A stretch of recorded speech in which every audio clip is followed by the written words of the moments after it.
31-годишна жена од Василево е новиот позитивен случај на COVID-19 во последните 24 часа со тестирање.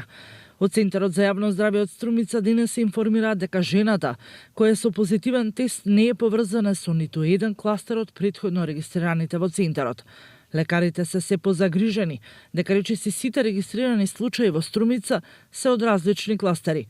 Овој факт го отвара и прашањето дали и колку новопозитивните ќе донесат нови и неповрзани кластери.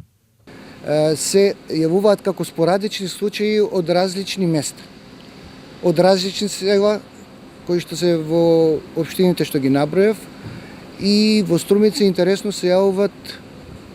Имаме 2-3 случаи кои што се појавуваат од исти кластер, во главном се различни кластери.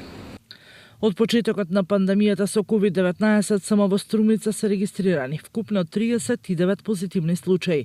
Починати се како последица на вирусот 3 лица, додека пак излекувани се 13 лица.